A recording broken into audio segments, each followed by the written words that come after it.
don't know if this is going to happen. We've talked about him so much, but Bryan Reynolds, dude, he apparently has requested a trade. We've brought him up as a guy that the Padres could trade for. Like, I don't know how many times have we brought him up. We bring him up like every time there's discussions about him, A ton. right? Um, do you think there's any chance the Padres go and trade for him? I'll say no. They gave up all their prospect capital for Juan Soto and Josh Bell, and it made sense. I mean, why? I think it was smart to do that. I mean, I've said it multiple times. Odds of any of those guys turning into Juan Soto is like very minimal. But at the same time, now you still have Jackson Merrill. You just got Ethan Salas, Dylan Lesko. Um, shoot, there was another top prospect I'm thinking of. I can't think of him right now, but we got rid of our prospect capital, and it seems like the Pirates are intentionally saying, look, you're going to have to get fleeced by us if you want Bryan Reynolds. You look at Bryan Reynolds last year, he put up a 2.9 F WAR. Trent Grisham put up a 2.1. Though the biggest difference between them is where Trent Grisham is really good, Bryan Reynolds supposedly isn't that good. Where Bryan Reynolds is really good, Trent Grisham is not that good. In terms of WRC plus, Bryan Reynolds, a 125 WRC plus. Trent Grisham, last year, 83. 83 sucks. 83 is not that good. However, 125 is either above average or pretty darn good.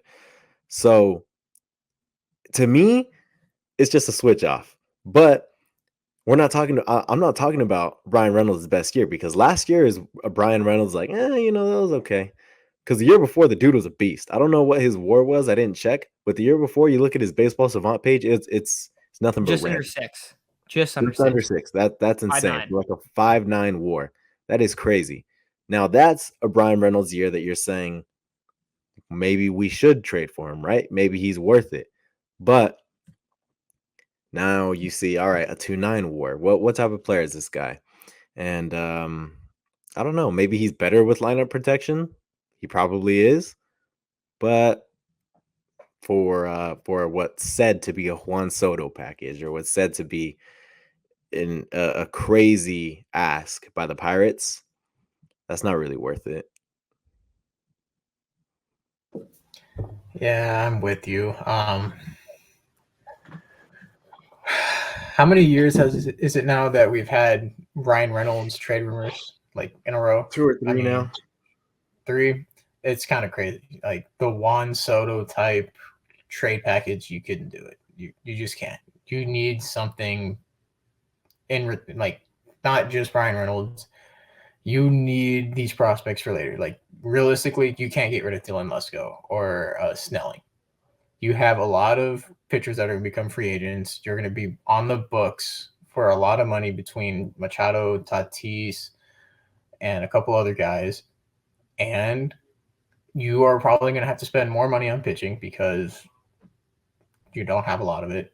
If you want to extend Soto, you're going to have to need a lot more money to do it, which we still don't know if Machado's going to opt out or not, which it's been rumored he might opt out just so that he can make a little bit more money per year, which that's going to hurt you. So realistically, you kind of need these prospects to pan out right now. I know AJ Preller is really great at finding all these guys, but at the same time, you need some of them to hit. So I don't think you can trade right now. Yeah, not even only like just a lack of prospect capital, but the prospect capital that you want to have at the deadline if an arm gets hurt, if anything happens where you have flexibility to go and try to make a move for an ace. That's why I don't think this trade would happen. The only way I think that the Padres could end up landing Bryan Reynolds is if for some reason the Pirates are super, super high on Trent Grisham.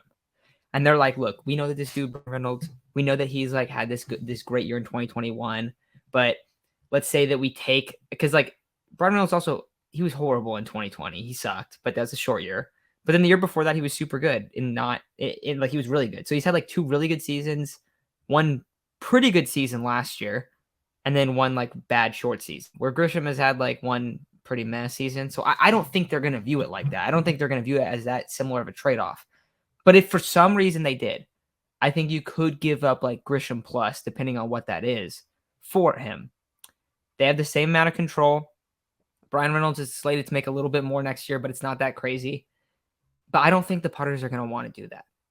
One, they always speak really highly of Trent Grisham, which honestly I'll take with a grain of salt for what they actually say to the media. Because what do you think they're going to say? Like, oh yeah, we think this guy sucks. We think he can't hit. No, of course they're not going to say that. But they like certain positions to be really good defensively, and we've seen that. The left side of the infield and center field. That's what they've kind of targeted. That's what Preller's targeted. You had Manny Margot before, right? Like that's the style of player they've went after. A really, really good defensive player. They also have like no lefties in the lineup, and we just saw them opt to go with Matt Carpenter instead of Brandon Drury, probably likely because he's a lefty. So you're going to subtract a lefty from your head. You're going to do this, and you're going to have to give up a lot for him. I think Bryan Reynolds is a lot better than Trent Grisham. At least he has been. But I don't really see the Padres doing it. I don't really think it makes much sense for them. And so, like, of course, that there's always going to be these Bryan Reynolds rumors, but I hope Bryan Reynolds goes somewhere cool too, because I feel bad for him. Like he plays like great years in Pittsburgh, and it's just like, but it doesn't really count. He plays for a meaningless team, and it's like, dude, this guy's actually like put up some good seasons. Like he hit 27 bombs last year. He hit 24 the year before that. Like that's and he had over a 900 OPS and then over an 800 OPS in back-to-back seasons. Like that's really, really good offensively. But I just don't think it's going to happen. I really don't. Yeah, there's almost no way. You're more likely to see him go to like the Yankees or the Dodgers, something like that. Those big market teams, they have solid prospect capital and they have a need out there. Yeah, Snelling and Lesko. Me personally, I don't care to keep Merrill. You already have 1, 2, 4, 5, 7 shortstops locked up for quite a while. I understand he could play a different position, but Lesko, Snelling, any pitching prospects, yeah, I want to try keeping him around as much as possible. Like being realistic, if Juan Soto wasn't on the market last year, probably all those prospects are still Padres. Abrams, Gore, they're all still Padres. But when someone like that hops on the market, it's you got to do what you got to do.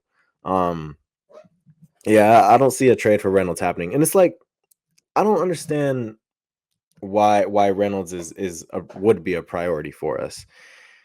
You have a really good lineup already. Fernando, Juan Soto, Manny Machado, Xander Bogaerts, ha-seong Kim, Jake Cronenworth. All these guys are projected for around a 100 WRC plus or more. I think everyone in the Padres lineup is projected for 100 WRC plus or more. So clearly that's not a need. A need right now is depth for the lineup and another starter or two. So I think prioritizing a guy like Bryan Reynolds is kind of weird. If the Padres do go that route, which I don't think they will. I can't imagine any team other than the Yankees or the Dodgers will, because that asking price sounds like it's been kind of crazy. And I feel like if the asking price wasn't crazy, he would have already been dealt. So I don't think the Padres will be in on Bryan Reynolds. Like I said, it's more likely you see them go after pitching via the trade market. But we'll see how all that plays out. I think the lineup is perfectly fine the way it is. You got the best top four in all of baseball. You got solid depth around it with Jake Cronenworth, ha-seong Kim.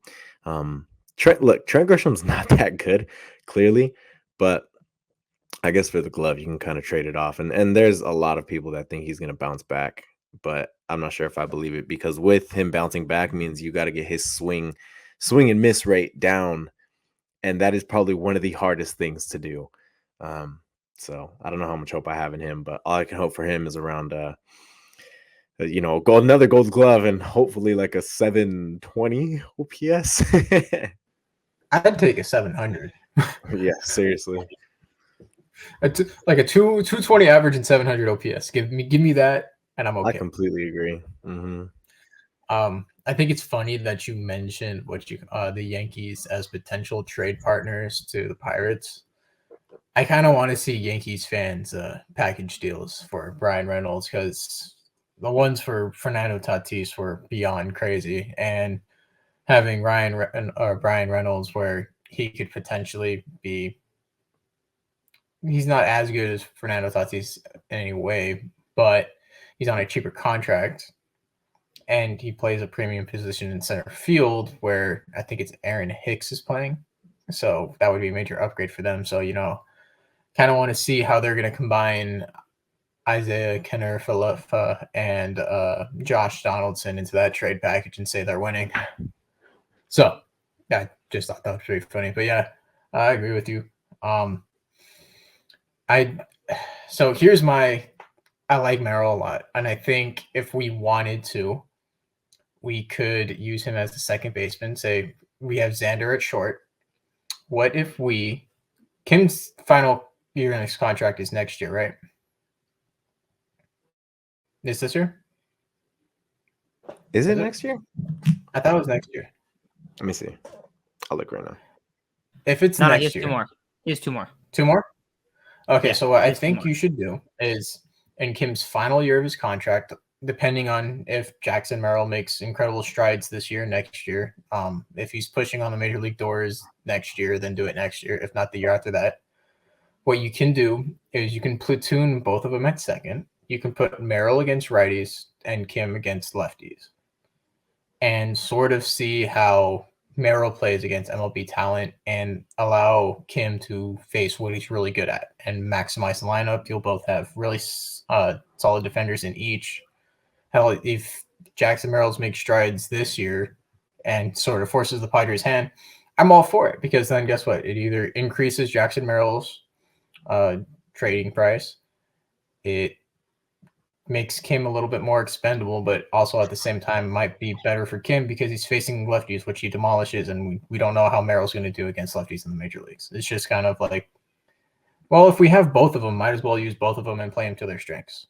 So, and plus, once Kim's contract ends, if he balls out the next 2 years and is into for a major contract, you have a cheap contract in Merrill. He's got a couple years experience in the MLB as a platooner, and he can make strides that way. So I think it's one of those things where you keep him, you kind of platoon him in there for a little bit, and then if someone's contract has like a godly contract year, you can replace him with Merrill and be like, okay, you know what? We have all our money tied up in Machado, Tatis, Soto, and Xander. We got Merrill. He's doing just fine. I think it's going to be really interesting to see what the Padres do with Merrill and Ha-seong Kim, just because Ha-seong Kim, like, he took a huge stride, and we always talk about this, but a lot of guys that come from KBO, especially KBO, it takes them until their 3rd year to really, really blossom. And I think, I don't know what like the numbers say like against his fastballs and stuff, but at least from a comfortability standpoint, like watching him day in and day out, I thought he looked a lot better against high velocity, especially, than he did in his rookie season last year. I think I thought he was a lot better last year. I still think he can make improvements, and he's so good defensively that I wouldn't be surprised if he has a really good year this year, the Padres could look into extending him, honestly. And that's where you kind of wonder, like, all right, well, what does Merrill do? Because if Merrill keeps balling out, if Merrill's like really good and Merrill ends up making his way on the team, it basically means one of Kim or Cronenworth, that'd be the guy he'd replace. So it's just kind of like, all right, well, when's that going to be? And now you have Xander there too, and there's a lot of guys. So I don't know. I really don't know.